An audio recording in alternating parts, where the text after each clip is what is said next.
Tonight,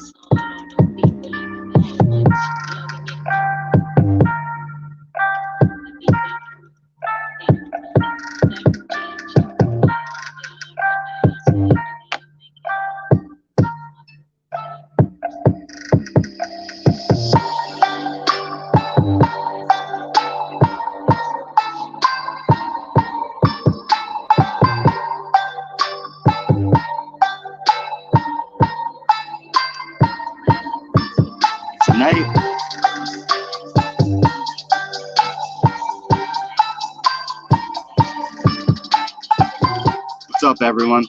Tonight, it's all about the block drops.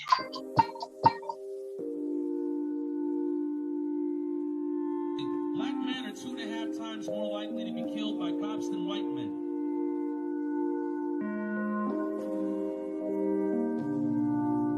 They don't want us to succeed.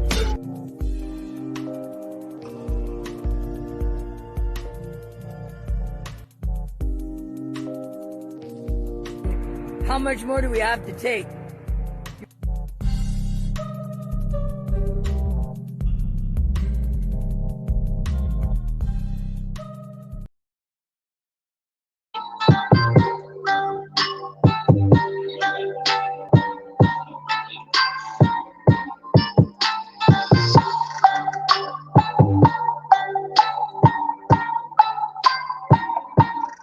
What's up, everyone? Welcome back to the Leon Block.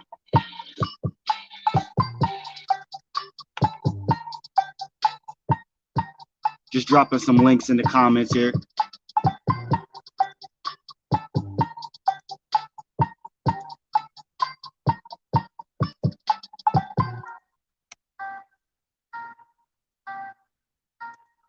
How's everyone doing today?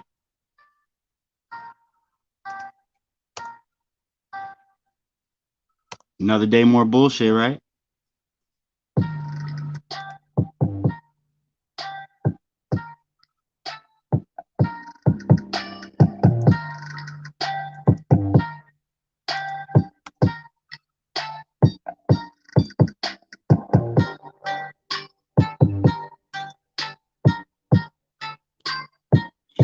So the media ignore Black murder victims because they don't want to highlight Black perpetrators. You know what? It's true. And when you think about it, it makes sense. And I'll explain. Doesn't change the fact that they still should be covering these stories and providing context as to why this is, right? As the media cover the manhunt for Gabby Petito, some of the wokest skulls in the press have wondered, do people only care about this dead girl because she's white? Social media, not traditional media, by the way, generated this particular interest in Petito, who herself had a large social media presence during her life. The fact that police could have arrested the allegedly abusive laundry while Petito was still alive renders this story a scandal truly worthy of the coverage. But the real reason the media failed to cover more Black murder victims is precisely because of the woke scolds who only want to cover white perpetrators. Statistically speaking, Black people are significantly more likely to be murdered by Black perpetrators. But saying this would get you banned from most newsrooms in America, but it shouldn't, because this is not a unique phenomenon. Whites are significantly more likely to be murdered by white perpetrators, and Asian Americans, Pacific Islanders are significantly more likely to be murdered by AAPI perpetrators. The reason is simple. The overwhelming majority of murder victims are killed by someone they know, and in cases like Petito's, it's often pretty safe to assume it's the boyfriend. In more than a third of all female murder cases, it's the boyfriend or husband who did it. A lot of us know this. Some people don't really think too much about it, and I understand that's okay. But when you look at it in hindsight, there should be no qualms about having discussions or putting out murder victims or missing persons that happen to be people of color. Likely, it is going to be the perpetrator that is likely behind it, probably is another person of color. That is not racist, and that is not something we should be hung up on. The BLM movement failed to generate any federal police reform. The hopes of a bipartisan bill just died in the Senate to little fanfare, which I'm not even going to get into that headline because it's fucking ridiculous and we already expected it. But it did coincide with a nearly 30% rise in homicides last year. Surely a mere coincidence, as police were terrified of being accused of racism. But given the fact that Black people are more likely than any other race to be murdered, it's fully possible that Black Lives Matter actually cost Black lives. And that's a whole layered debate right there, right? But to highlight that fact would also force the media to face other uncomfortable facts. Black people statistically are more likely than any other race to commit murder. This is not a judgment about motives or circumstances. It's just a reality for whatever reason. And you want to get into reasons? I mean, you really can just point right to redlining, gentrification, white supremacy, our white colonial society at large. Those are reasons enough, right? Black victims deserve justice and media coverage, and some of us have been screaming bloody murder about the crime wave that is disproportionately taking the lives of Black victims in every major city across this country. But that involves dealing with the simple fact that across the board, murder victims and their perpetrators are more likely of the same race. That's not a racist thing to observe.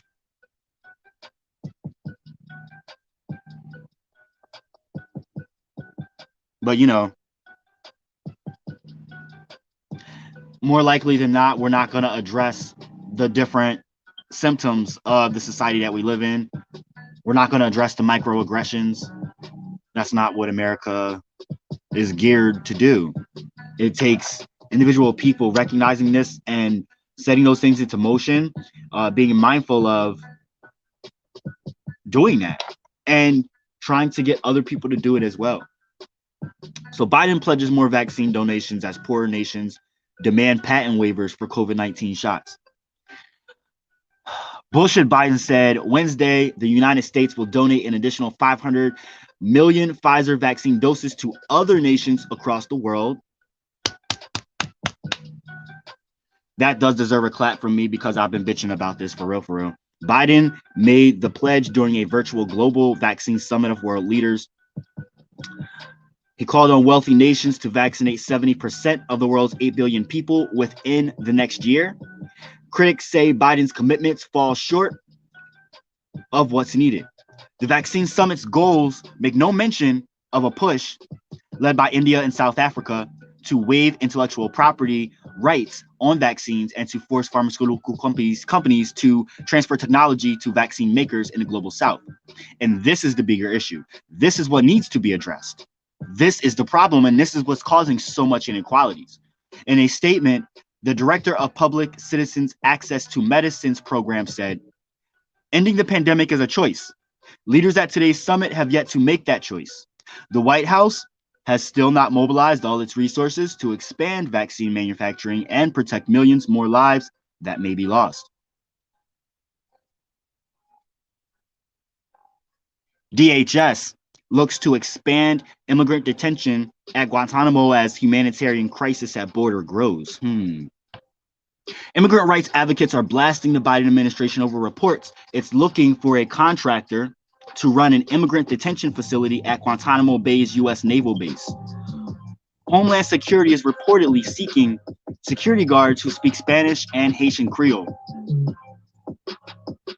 The DHS told reporters the Biden administration will not send Haitian asylum seekers from the southern border to the facility. Migrants apprehended at sea have been temporarily held at Guantanamo Bay in the past.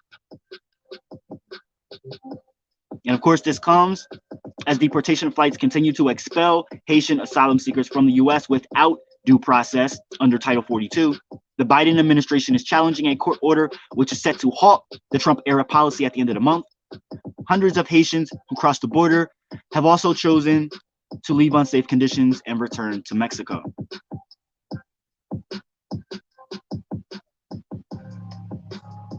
Black Congress members condemn inhumane racist treatment of Haitian asylum seekers.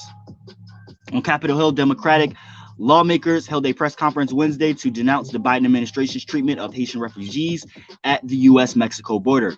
California Congress member Maxine Waters, love her, cited photos and video from last weekend showing Border Patrol agents on horseback chasing, grabbing, and whipping Haitian asylum seekers. She said, "What the hell are we doing here? What we witnessed takes us back hundreds of years. What we witnessed was worse than what we witnessed in slavery. Cowboys with their reins again whipping Black people, Haitians, into the water, where they're scrambling and falling down when all they're trying to do is escape from violence in their own country."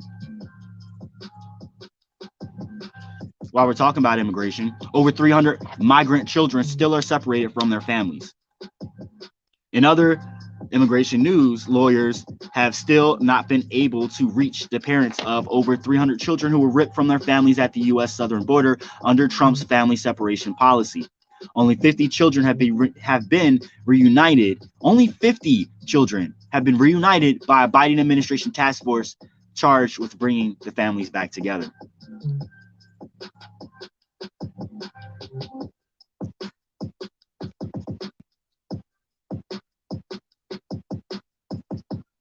Venezuelan president calls for an end to sanctions, respect for international law. At the UN General Assembly, Venezuelan president demanded an end to sanctions by the US and others, which have devastated the Venezuelan economy and contributed to political and social unrest. This is financial, monetary, economic persecution, which is systemic, cruel, and criminal. And Venezuela is raising its voice here to denounce it before the people of the world, says President Nicolas Maduro. Maduro said Venezuela has been on a path to recovery in 2021 and called for the world leaders to build a new world which respects multilateralism and international law. Maduro survived the US-backed coup attempt in 2019.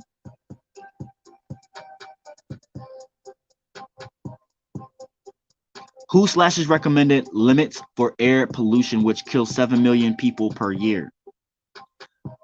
The World Health Organization warned Wednesday that air pollution is even more dangerous than previously thought, as it slashes recommended limits for emissions from vehicles and industrial sources. The WHO Director General urged nations to take action against dirty air again ahead of the UN Climate Summit in Glasgow, Scotland.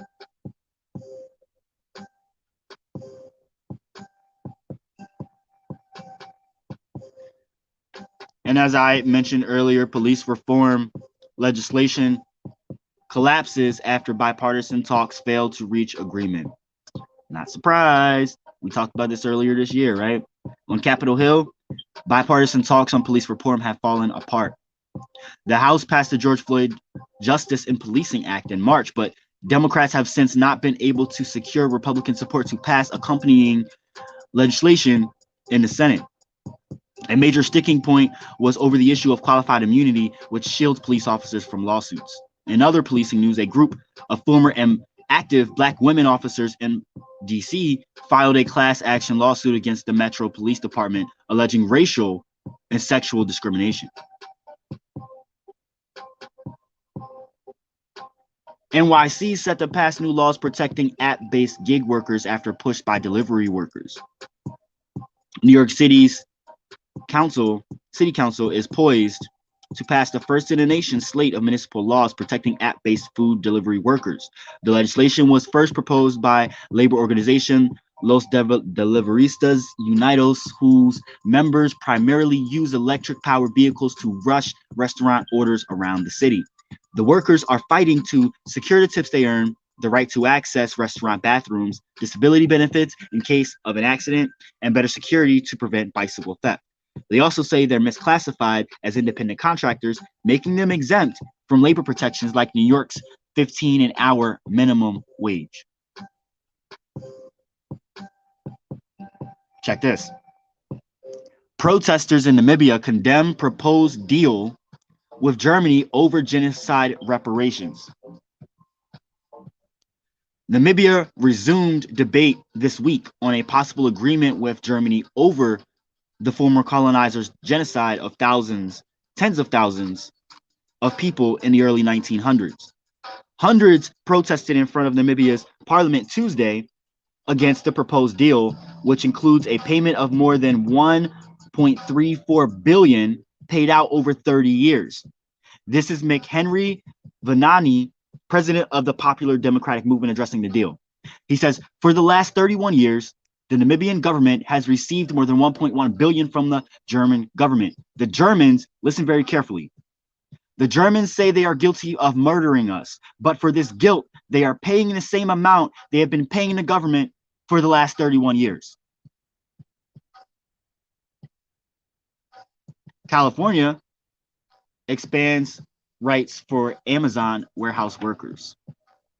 In California, Governor Gavin Newsom has signed a bill giving workers at Amazon and other large warehouses the right to challenge employee productivity quotas and other practices that threaten workplace health and safety. Workers say Amazon's quotas are so strict, they often can't stop to use the bathroom. At least 2 recent studies show Amazon employees suffered serious injuries at least twice the rate of other warehouse industry workers in 2020.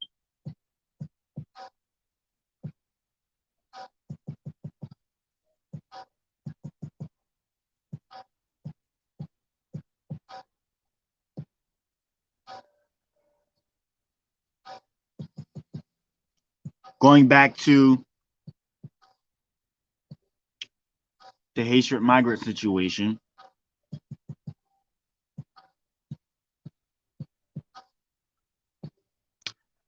Waters also said that I'm unhappy with the administration. We are following Trump politics. He is the one who does not follow the Constitution and will not allow those seeking refuge to be able to petition to get into the country. Again, that was Maxine Waters. And what I want to point out here is it's always left versus right, one pointing the finger at the other. Well, you're doing the same thing Trump did. No shit. You're setting employees to do the same thing that Trump did. Nothing is changing. It doesn't matter who the president or administration is. And these politicians will continue to use the conquer and divide tactic and exemplify that so that the rest of the country follows suit. If the rest of if all these politicians are saying, well, the other guys, it's the other guy's fault, what do you think the rest of Americans are going to do? It's the other guy's fault. It's the other woman's fault. You know? They didn't believe I was an employee. Black Google worker said he says he was stopped while riding his bike around campus. A viral tweet posted Monday has reignited the discussion regarding alleged racism at Google and in the tech industry at large. In the tweet, this guy describes being stopped while riding his bike on a Google campus because someone reported him for not being an employee. The tweet author, Angel Anoha, sorry if I hacked that up, works in application performance management at Google, according to his bio. He says in the tweet that the report resulted in him being escorted by 2 security guards to verify his ID badge. In a follow-up tweet posted on Wednesday, he says that his badge was taken later that day. I was called to security. I was told to call security if I had a problem with it, he wrote. The original tweet, which has almost 77,000 likes and 12,000 retweets, sparked outrage among Twitter users. Several have tagged Google, questioning its practices and asking them to look into the incident. Some users who present themselves as employees say that Google explicitly prohibits reporting people for suspicion that they are not employees to avoid instances of racial bias. Many also noted that people frequently take Google bikes and ride them without being asked if they are employees, though it is not clear whether this guy was riding a Google bike or a personal one. I don't think it matters.